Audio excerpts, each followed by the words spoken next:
आपण चंद्रपूर जिल्ह्यातील मूल या शहरामध्ये आहोत आणि मूल शहरामध्ये येण्यामागचं कारण म्हणजे मूल शहराला लागत असलेल्या कॉलेजच्या पटांगणावर काही दिवसापूर्वी आपण वाघाचे परमार बघितले होते, परंतु आज चक्क वाघच त्या ठिकाणी आला होता. आपण व्हिडिओ दाखवल्याप्रमाणे वाघ या ठिकाणी दुपारच्या वेळेस येऊन गेलेला आहे आणि या ठिकाणी मॉर्निंग वॉक करिता काही सिनियर सिटीजन येतात किंवा इथले जे ग्रामस्थ आहे मूलचे ते येत असतात. काही ग्रामस्थ आपण त्यांच्याकडून जाणून घेते काय सांगणार, काय सांगाल तुम्ही? आज या ग्राउंडवर सकाळी 5 वाजेपासून हजारो युवक युवती आणि नागरिक येतात आणि आपल्या इव्हिनिंगला पण येतात. इथं वाघाचा होतोस गेल्या 2 महिन्यापूर्वी 2 वाघांनी इथं होतोस टाकला होता, तरी वन प्रशासनानं काही लक्ष दिले नाही.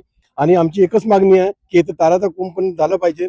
ताराचा कुंपण होऊन सुरक्षितता महत्वाची आहे, कारण मूलमध्ये हा ग्राउंड मध्यस्थ ठिकाणी आहे आणि दुसरं काही म्हणजे आपल्या मूलवासियांसाठी दुसरं काही ठिकाण नाही. त्यामुळे इथली सुरक्षितता हे आवश्यक आहे, कारण की सेवानिवृत्त लोक सर्व 5 वाजेपर्यंत 8 वाजेपर्यंत इथं बसून राहतात. लाईटाची सोय झाली आहे, सर्व झालं आहे, परंतु मूलभूत सुविधेचा अभाव आहे.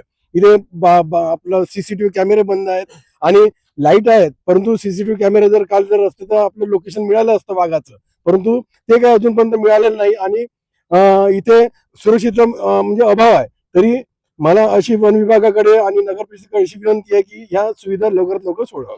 एकंदरीतच हा जो पटांगण जो आहे हा जंगलाला लागून आहे आणि महत्वाचा विषय म्हणजे यापूर्वी या ठिकाणी अस्वल बिबट सारखे प्राणी सुद्धा येताना दिसतात. पुन्हा एकदा आपण त्यांच्याकडून जाणून घेऊ, काय सांगाल?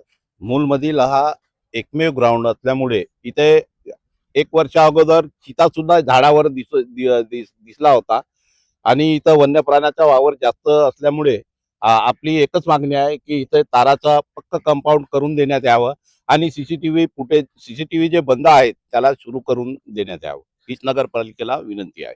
एकंदरीतच या ठिकाणी ग्राउंडवर काही मुलं सुद्धा येतात खेळासाठी. आपण पुन्हा नागरिक आहेत त्यांच्याकडून जाणून घेण्याचा प्रयत्न करू, काय सांगाल, काय सांगाल? या ठिकाणी वाघ जर येऊन राहिला तर फॉरेस्टवाल्यांना समजायला पाहिजे की चारी बाजूला कंपाऊंड वॉल करायला पाहिजे. ते कंपाऊंड वॉल नसल्यामुळे तो सरळ आतमध्ये एंट्री करतो, कधी धोका होऊ शकते. प्रशासनाने याची काळजी घ्यावी. म्हणजे तुम्हाला असं वाटतं की वन विभाग या घटनेकडे, दुर्घटना होईल याकडे लक्ष द्या, म्हणजे हा, वन विभाग या ठिकाणी विभागानेच लक्ष द्यायला पाहिजे, बाकी कोण देणार?